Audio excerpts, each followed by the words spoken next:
discussion we're going to have is on Agile CX Tech Stack. Implement cutting-edge CX tools to accelerate journey improvements and boost value.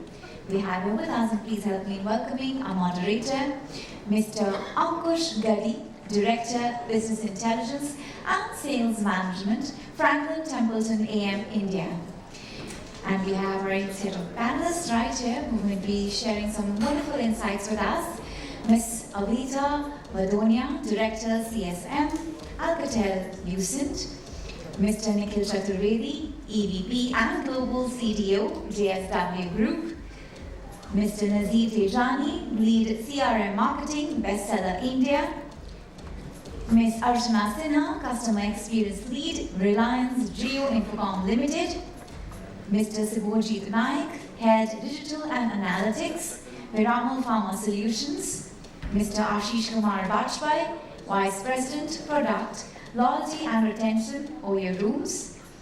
Mr. Dharmendra Narak, Senior Vice President and Chief Customer Experience Officer, IIFL Securities Limited. And Mr. Devendra Patil, Head Customer Care and Business Excellence, Hafele, India. Let's have a nice round of applause for them, ladies and gentlemen. Mics are being set, all switch will be starting with the session.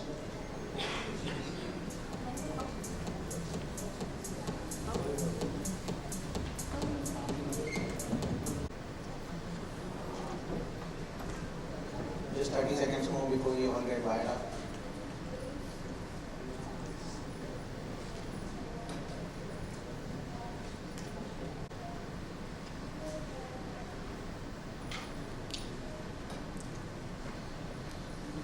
Okay, good afternoon everyone, and thank you for having us here. Since morning, I'm sure you must have heard a lot about customer experience and what are the different things that each of us do on this arena. But I think this session, I promise, will be different. This is talking about the CX tools and how it will help accelerate the journey in terms of customer value and insights. So I promise I've told each one of you are sitting on the panel to make it interactive, to make it different and with real life examples. So rest assured you will have some great insights to take away. Before we get onto this topic, I think this whole era on digital transformation and acceleration, I think each of us have heard about this. I'll take an example of Gartner's study which was recently conducted globally. And there was 80% plus companies get into this whole digital transformation and journey acceleration part. But surprisingly, only 40% succeed. And there is a reason to it which we will all discuss in this panel today. With this, let's get warmed up and get started with each one of you. I'll have Awita go first with her opening comments and a quick introduction. Over to you. Yeah. So hi everyone, good afternoon. And myself Awita Badonia. I work as ITCSM Head Asia Pacific for Nokia. So when I work for IT infra, then my customer experience, personal customer experience is about 30,000 users which are in India and Asia Pacific, which I have to support. And this is where customer experience insights I can share more. But then Nokia itself, when I was talking to many of you, like I attended some sessions yesterday and today as well, and when I was talking to some of you, most of you still, with Nokia, what does it ring in your mind? For most of you, I think it still rings the headset business, right? So, Nokia moved out of headset business in 2014 when it got sold to Microsoft. It came into network equipment industry business. So we are network equipment providers, and when it sold in 2014, in 2018 it became the third largest company in the world with respect to the network equipment provider, so just in 4 years. So you know Nokia because during that time it was one of the best selling handset from Nokia, then it saw dev and then it got sold out to Microsoft. But Nokia, if you see the logo during the handset business, was also connecting people. And now, as a technology company, also the current tagline of Nokia is that we create technology which helps world to connect together. So what it reflects is basically the customer mindset, right? We are working towards our people or the customers which we drive on. And I think that is the reason why Nokia today is $26.3 billion company in 2022. And it's going ahead, it's doing quite well in its technology in network provider. And the basis of this success, like we will be going through multiple questions in this panel discussion, but I think the very basic is about the customer experience. That how, as a company, we deep dive into the problems of the customer, like what are the exact problems, how we give them solutions. So solutions so that the customers are happy, or customers, how it is relevant to customers' customer, which is most important, right? How the customer are perceived or being serviced upon. So I think that is the biggest mantra of Nokia's success, which we live in our day-to-day life. Thank you, ma'am. Next we go with Swagath. I think you represent a very large conglomerate in India, JSW. Can I have your opening comments, please? Got it. So, good afternoon, everyone. So, I'm Swagath Rath. I'm from JSW Group. So, I've recently joined the conglomerate. It's a large steel conglomerate, as you all might be aware of. And prior to that, I was working with Bodhjan Boys. So, I was looking at the interior, the furniture vertical of Bodhjan Boys.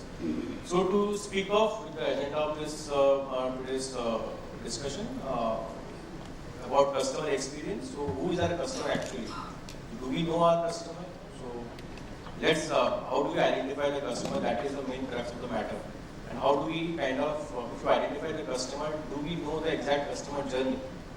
And for that customer journey, we need to identify who is the customer, have we segmented them, have we personalized our journey with respect to the taste which the customer is having.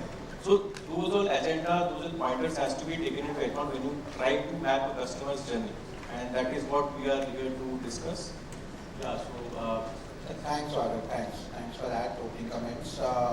Nazif, you represent a very large retail brand and shop.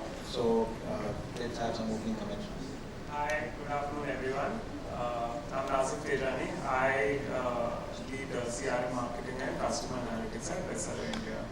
I'm sure a lot of people in this room have heard about the brands that we represent, which is Jack and Jones, Veramoda, Only, Selecticom, Jack and Jones Junior, Kids Only, and Indiffusion. So those are the brands. We're basically a fashion company, and primarily what we're trying to do from the customer experience and from the CRM point of view is to ensure that every customer's journey and every customer's path towards interacting with our brands is basically a happy journey for that particular customer. Right? It's something which the customer gets value from, and that's primarily what I think me and the whole panel are going to discuss.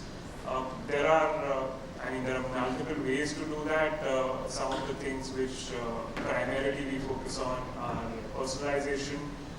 There will be some questions around recommendations, etc., which we will be covering hopefully today. And eventually making people, as a job of a marketer, our job is to ensure that people are able to get what they want really very quickly, very easily in the most error-free path possible. And that's really what we want to focus on. That's broadly what it is. Back to you, Ankush. Thank you so much. Subhojit, you represent the pharma industry here. I think that's from this topic. So I'm from Piramal Group. So in Piramal Group, we have three major verticals. One is the Piramal Pharma, second is Piramal Finance and Banking, and third one is Piramal Realty. So I represent the Piramal Pharma. So I am heading the whole portfolio of digital analytics in Piramal Pharma. In Piramal Pharma, if we have three major SBUs, one is the Pharma Solutions, where we scatter to all the majorly B2B sector, like we given as a CDMO partner to other pharma giants. Okay? So if we have a state-of-the-art facilities across the globe, around 14 sites, whole major supply chain network from end to end for as a service company. So we give from starting from the R&D setup to the making the drug development to the actual bulk API development, and they produce the actual drug consumable drugs. The whole end-to-end delivery we offer. The CDMO partner to other pharma giants is one of the verticals. Second vertical, we are working in the critical care, where we mostly scattered in the hospital business, where all critical ICU products we scattered. And the last one is the consumer care, where OTC business we have scattered in mostly domestic. The other two, CDMO and critical care, mostly we have no presence in India. It's mostly scattered to our customer in US and Europe market. We are very premium kind of products we sell. So, but in OTC we mostly scattered in India, where we sell our consumer drugs, like all the big brands you might have, like Piramal, like and all the big brands side on with us. So that's the one of the brands we have. Now we have the so large scattered in our portfolio. We have multiple channels, like some places purely to the B2B business, where there's no consumer touch marks. Like OTC is completely the B2C, where we touch with the whole from the last wave of the consumer facing. So we have a complete setup of the supply chain from the distributor, stockist to retail to consumer. But in critical care and pharma solutions, where we are majorly CDMO partner, where we are mostly dealing with the B2B, where we deal with the hospitals and we deal with the other pharma giants. Okay. So we have a whole scatter of the customer base. Based on the customer base, we have a strategy for the managing the customer experience. Wow. So we discuss that in our discussion. Thank you. The hotel industry is also going through a very interesting transformation, as you know, and we have Ashish here from Oyo who will share his opening comments. Yeah, thanks Ankush.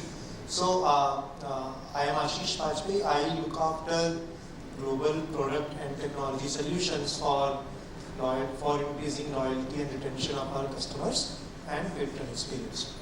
So as you know that Oyo has a very unique position where it needs to work with the consumers to increase consumer demand and work with the patrons in the hotels, right, to bring more and more hotels onboarded on the platform, so that both demand and supply can match. Consumer gets the required set of hotels as per their preference, and partners can increase their revenue. So in that sense, our technology stack, the way hotel industry in general and we in particular are utilizing the data and technology to seamlessly on the patron side, seamlessly onboard the patron on our platform. In fact, for that matter, we also think about how can a patron onboard on our platform without even any human intervention, right? So how can you automate, use the data and technology to onboard a patron, and further, how can you give him tools and products to increase his revenue, right? And on the consumer side, similarly, how can you use the consumer journey data, the various behavior that you observe across the consumer journey, right from discovery of a hotel to booking creation to the in-stay experience, and then again making sure that the customer repeats back on the platform. So how you use the technology and data to enable that journey seamlessly for a consumer, right? So we will talk about both these kind of experiences in the course of discussion. And I think developing the technology solution and digitalization is any which have proven to accelerate the journey of customer as well as partner. And I'm sure we'll be able to share more experience as a panel here. Thank you, Ashish. We have one more panelist, very interesting and I think it's a growing industry in interior fittings. Mr. Devendra, your opening comments, please. Hi everyone, good afternoon. My name is Devendra and I take care of customer care and business excellence for Hafele India. And I'm also a part of the digitalization committee for the Hafele India company. So fortunately, I'm part of all people, process and technology for Hafele India, which makes my job a little easier. Coming to Hafele India, Hafele is a 100-year-old German company and in India for the last 20 years. And we are into interior fitting solutions, right from kitchen fittings to hardware fittings and appliances and sanitary fittings and bathroom fittings. So we are a one-stop interior fitting solutions for our customers. And when I say customers, we have a range of customers. So when we define customers, it is the end user and our partners. So we have our channel partners who are our exclusive franchisees across India. We have our trade partners who are multi-brand dealers. And we have our influencers who play a very, very key role. So when I say influencers, it ranges from architects and interior designers, but most importantly, the carpenters and the contractors as well. So we have a wide range of partners as well as customers. So it would be interesting to share the insights, how we manage different set of customers, how technology plays a very important role in managing a carpenter as well as managing an architect at the same platform. So we'll be happy to share the insights. Thank you, Devendra. I think as you all saw, we have a very diversified representation from various industries, and it'll be good to hear each one of you on the core topic. So before we get into the whole CX tools and the latest technology, I think the first topic I want to start is mainly on the customer data and communication. So how do we leverage data from different touch points to streamline the communication and eliminate investment silos? And this is the first question that I have for the panel, and I would request Swagath to please share his comments first. Yeah. So regarding the data points which we just now talked about, so there are a lot of data points which we kind of capture along with the customer journey. So it can be a offline journey where if a customer comes to a store and if he is a walk-in and if he shares some kind of data with us, that will actually fall into the offline journey. And there is a journey wherein the customer interacts with us through various channels, like it can be social media, it can be website, and any other medium wherein we engage with the customer digitally through digital marketing and that sort of campaigns. Now, there are certain points, there's a thin line between how much of data is to be taken in and how much of data we need to kind of get in touch with the customer, and how do we kind of share those information with the customer, relevant information with the customer without getting too pushy with the customer. Now, obviously, when you have a lot of data in place, as I mentioned earlier, we need to segment the customer with respect to his persona. So first phase would be how do we kind of create a persona individually for online and offline by merging online and offline behavior. Now when you fix up that persona, you need to segment that customer with respect to what kind of segment he falls in. And when you identify the segment, the first point would be, obviously we'll talk about the tool also, so like Ankush mentioned about the tools. So the first tool would be the main tool, would be the CRM tool, which the company and organization should be having ideally. And when you collect so much of information from the customers, the ideal way to kind of have a data bank or a data lake is, we call it CDP, the customer data platform.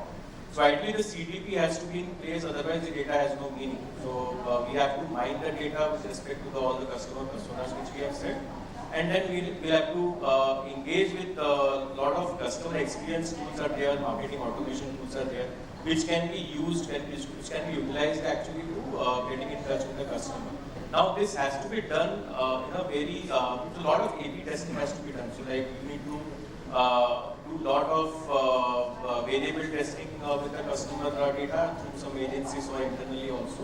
So that we should be very sure that because the customers' dynamics are changing very, very fast. I mean, before COVID and post-COVID, the customer's journey has changed. So I'll give an example of Godrej, Interior, where I was working previously. Now, just before COVID, in the year 2019, 6 months before, I was handling the digital initiative front for Interior. During that phase, what happened was there was a need of a customer. How do we kind? So I was into the furniture vertical. Now we wanted to explain to the customer that ये product है. Now product को we need to visualize, give the customer a visualization tool for the customer to kind of explain the products in a better way.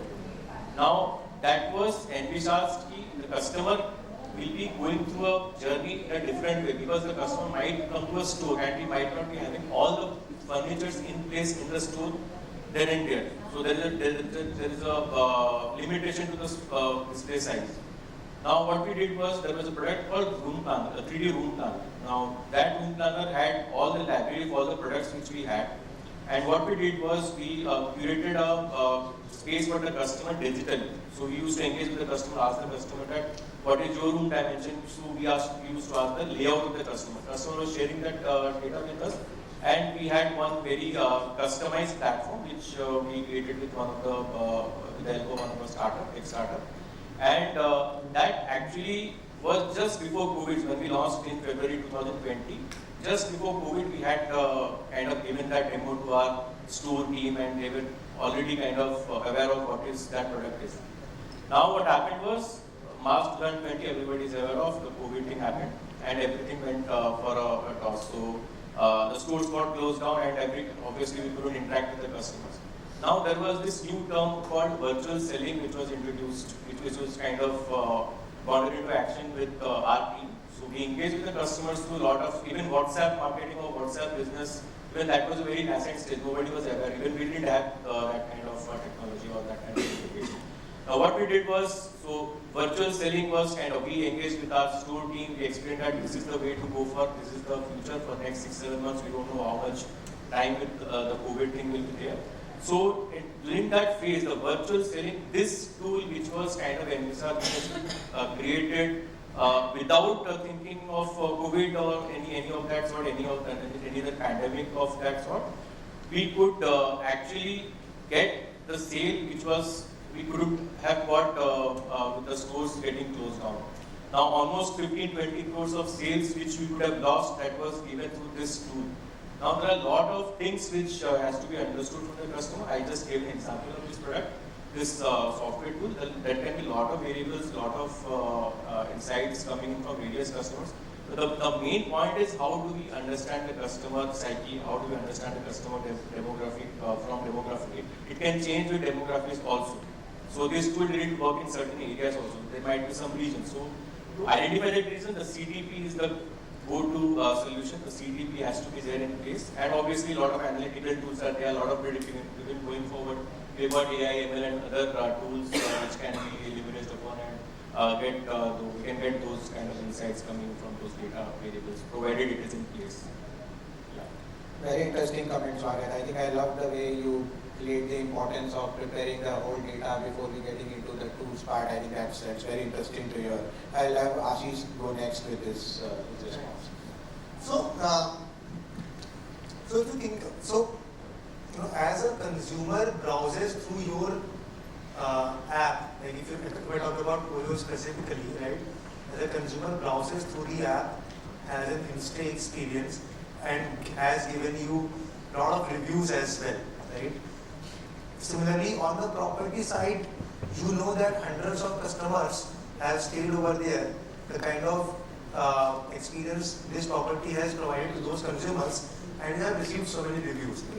So what we do, we try to utilize the consumer behavior both on the app as well as the as well as the in-stay experience to decide how do we further communicate with the customer and what kind of solutions we need to provide him right from the discovery of a property till the post-stay experience. So for example, right, if you go on our Oyo app and you search for a Oyo nearby, right? We know that from your past data, what kind of price point you prefer. There are of course filtration options, but we know that what kind of price point you prefer. We know that what kind of experience you had in your past stay, and hence accordingly, what kind of Oyos I need to prioritize in your search results, so that the probability of you getting the right Oyo for your next day is maximized, right? On the same lines, we utilize something called tags as a service as well, wherein again, basis your past experience, your past behavior, we know that you are looking for this particular piece in a hotel. For example, you are trying to look at whether this hotel is very much cleanliness or not, or what kind of location it is, what kind of location this particular hotel is. So we try to show it upfront as well, right? Then when you go and try to make a booking, I know from your past data that what kind of payment method you have used in past. For example, you as a user might have used, let's say, Paytm frequently in past to make the payment for your booking. I would upfront then sort of auto-select the payment gateway for you so that your transaction is successful and you have a very seamless experience in making a payment, right? And lastly, once you have stayed, and suppose you had faced any particular issue, right? So then again, we utilized more than 20 parameters of customers' behavior as well as partner behavior to decide whether to decide on the escalation that we have shared with us, and hence what kind of resolution we should provide to you so that you go back as a happy customer to us, right? So hence data which is available across the journey of a consumer and patron, we are trying to utilize for right from the search or discovery of a hotel to booking creation to post-service management. And I'll just take a minute to also talk about how we can utilize this data for a repeat behavior as well, right? Because in the consumer industry, acquiring a customer is still an easier task, but then ensuring that he repeats is even more challenging, right?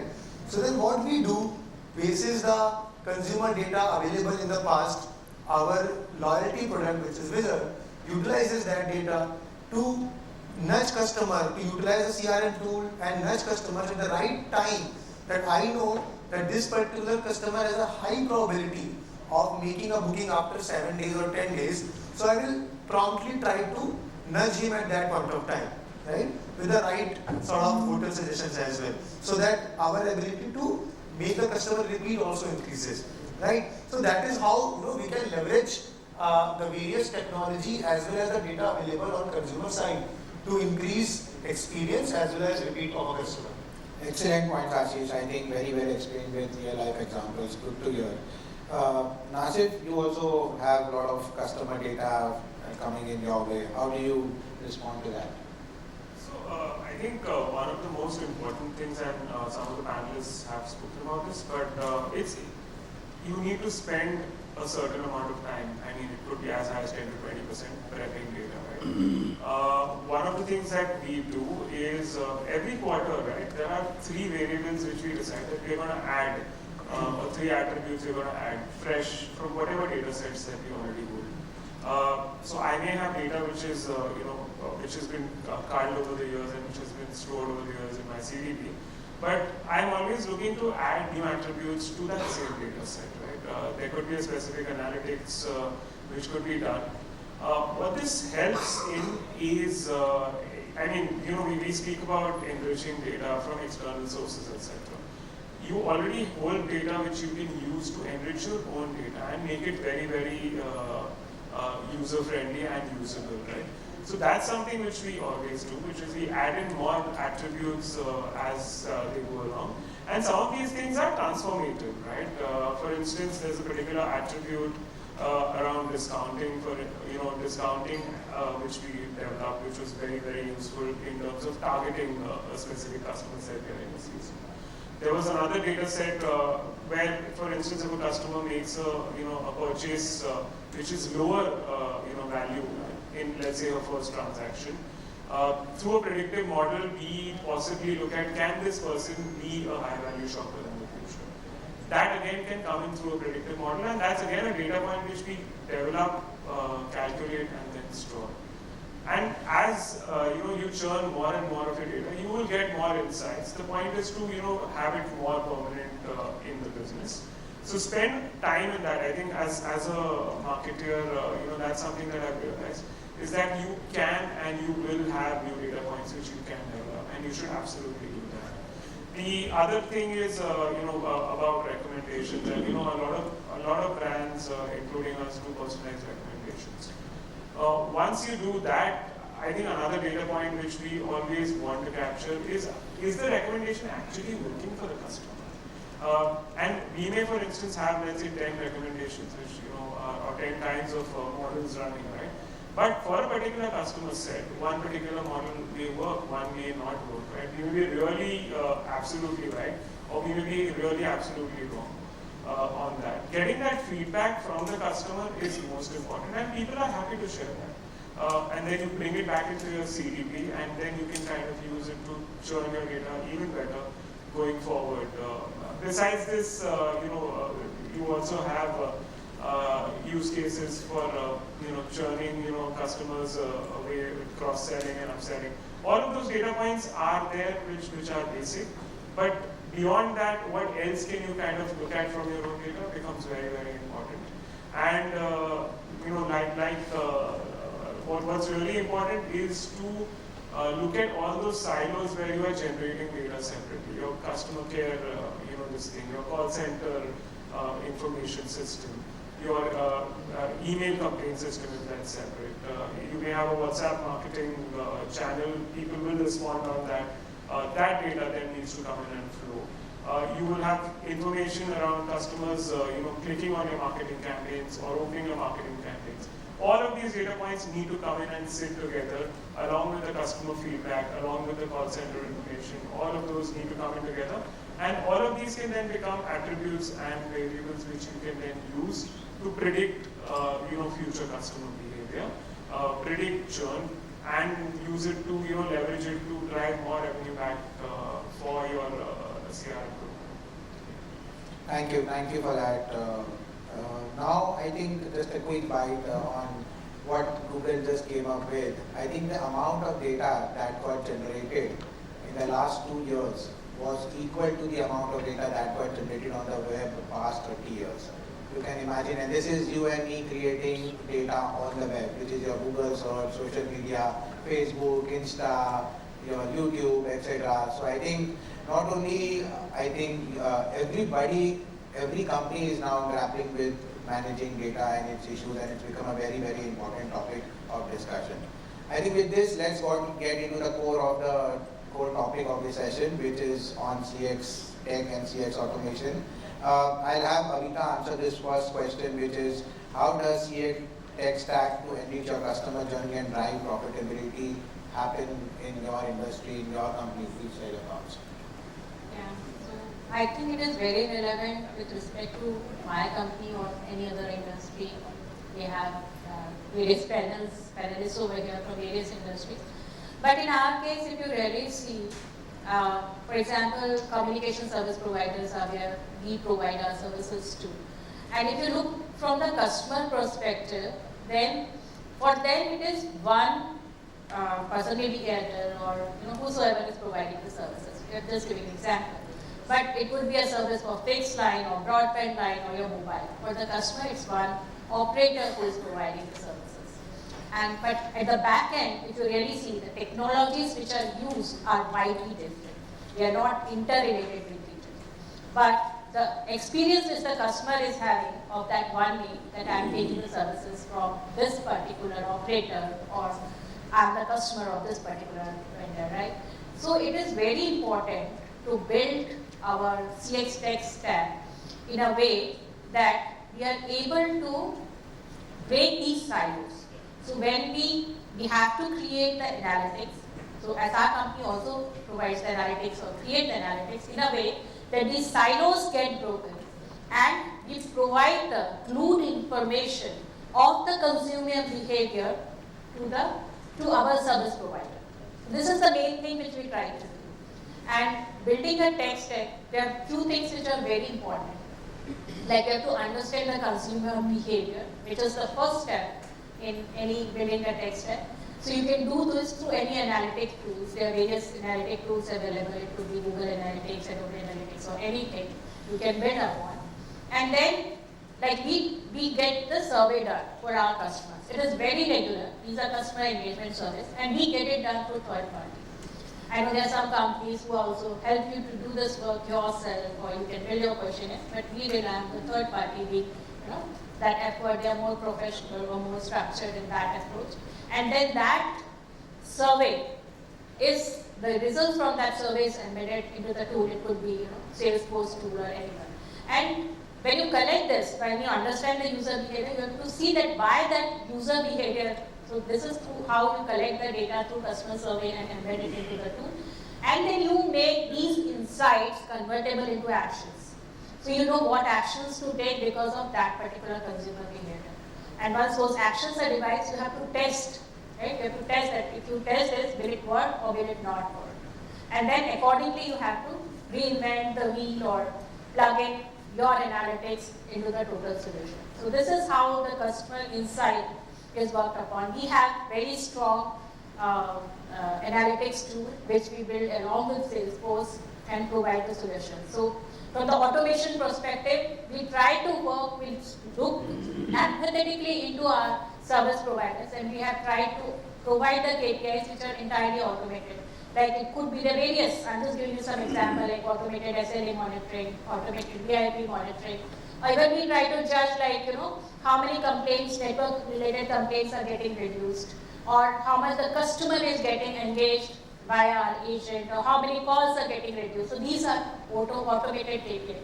So in the end, it helps our service provider to provide the happy customers. Because if we see the KPIs trend very clearly, that where the customers are suffering or where they are happy, so they also try to provide the improvement actions also to them, and then overall with the happy customers, they are trying to generate more revenue into their product. So Thank you, Awita, for that comment. Very useful. Yes, please. So what Awita has now shared. So there are a lot of active social media tools which are there, including AI chatbots also which are being placed in websites. Now these are like very trending technologies which this stage we might not be aware what they are going to be in future, but yeah, so they are taking shape, and AI chatbots, and there are certain things called self-service checkouts. So it can be in offline and online also. So basically it will kind of take the customer along the journey of closing that deal, closing the order flow. I'll give an example of Amazon Go also, which is there in New York and Hong Kong. So it's like an automated store where there is no individual manning a store inside the store. So that is one new kind of initiative which has been possible because of these kind of technologies which are in place. So there are a lot of automated kiosks, automated QR code setup areas which has been put in place in Amazon Go store. So there are a lot of AI thing which is coming into picture, but we should be very, very kind of sure about what the future has to be in store for us. But yeah, so we have to experiment with a lot of things which obviously will come with at a price, and obviously digital transformation is comes with a price, and obviously our management asks for an ROI, immediate ROI. For that, obviously we will have to keep look at the future from a future perspective only. Thank you for that. I think AI and ML are the very key things nowadays being embedded into our analytics. And another thing what you were saying about innovation is like, just to give an example over here, that now we are looking into 6G, so which is still very far away. So it is just in the protocol state. So 5G, the energy efficiency is little lesser, but with 6G, with the protocols, we are trying to achieve is like when there are no subscribers, there should be a zero energy usage. So we're trying to work in a way that there is a very less energy usage as we move towards 6G. So 5G, till 5G, what we are trying to devise is we are going to achieve more and more performance oriented, right? We move towards network performance. But here, now we are thinking of step ahead. We are going towards the energy efficiency portion. So this is how the innovation and things move forward. Thank you. I think both of you touched on very important topics, which is AI and how to drive profitability around that, and we can have a separate session for that. But let me move to Devendra and ask how in his area he has seen technology and innovation work. Yeah, so interesting points.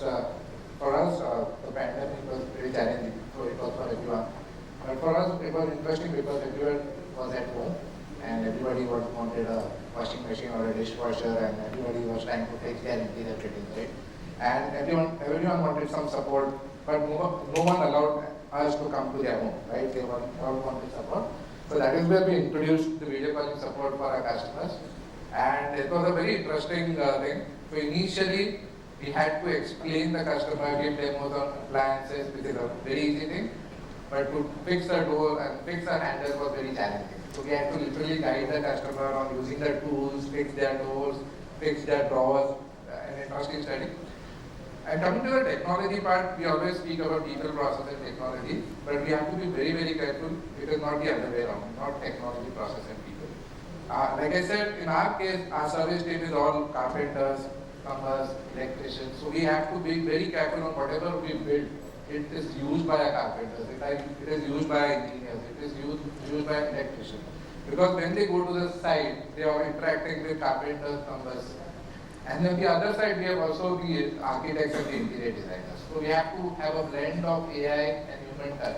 Because on the service side, we always feel that service is a transaction of emotions, right? So have to have a blend of technology. So when we draw a customer journey, we are very, very careful about where we need a technology, where we need to have a human touch. So we have chatbots, we have video calling, we have WhatsApp solution, we have the call center, we have voice bots as well. But we ensure that after every touch point there is a human element. So even if a customer is coming on the voice bot, he has registered a case, there is somebody calling the customer and understanding whether the needs is taken care of properly. So that we don't have to visit the site and then understand it's not a case, right?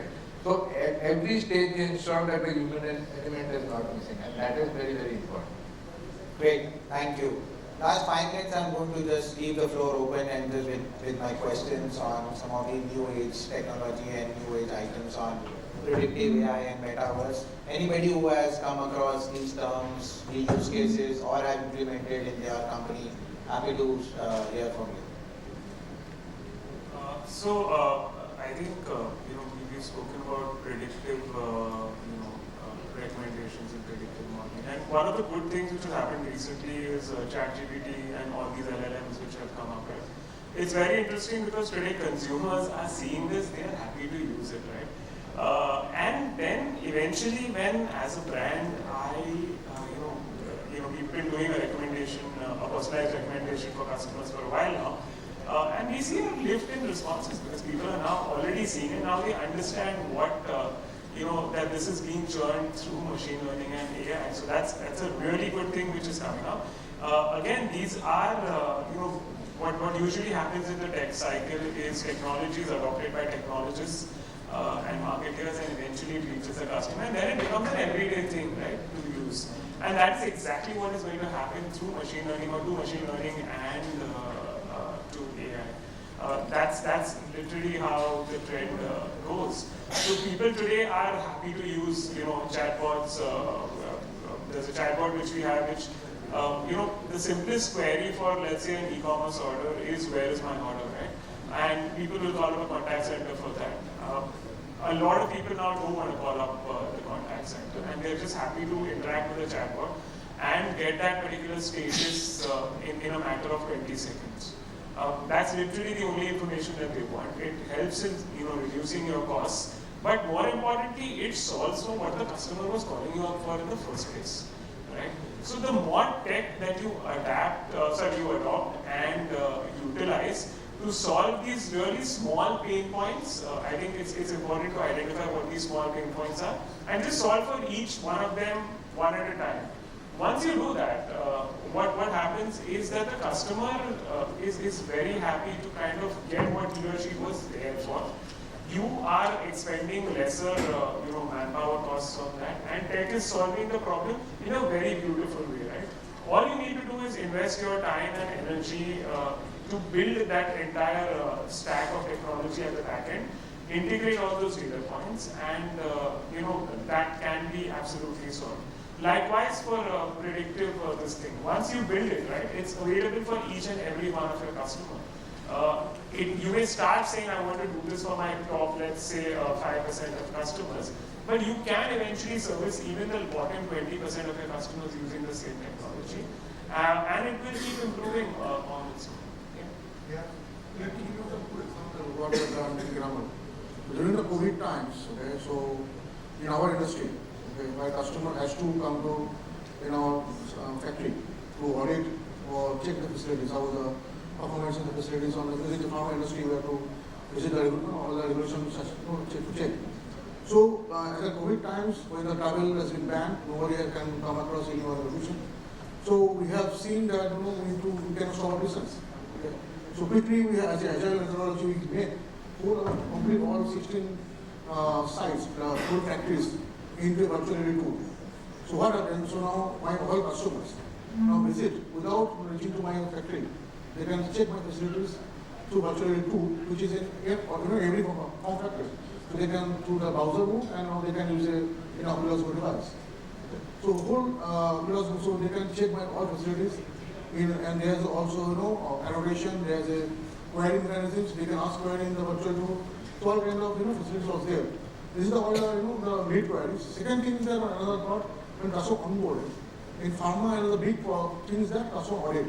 So when the audit is going on with us, so they keep on coming and check the audits. Is all my batch is running properly or not? Is my quality checks is running or not?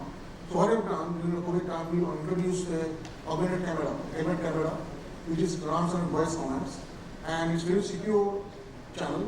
Okay? And so my production head inquires the remote camera and customer in mobile app, so they can real streaming. It's secure because real streaming they can come into audit whole my their batch plan in a factory, and they can take a snaps if they want any proof to the voice commands, and it is go by a secure channel to a customer. The whole audits we have completed through the virtual medium, through the augmented camera and secure video streaming, the secure document sharing. So that's the thing. So we have to be agile as a in a form of digital, where the customer can improve the customer experience through the tool. Okay, and so whole customer experience improvement.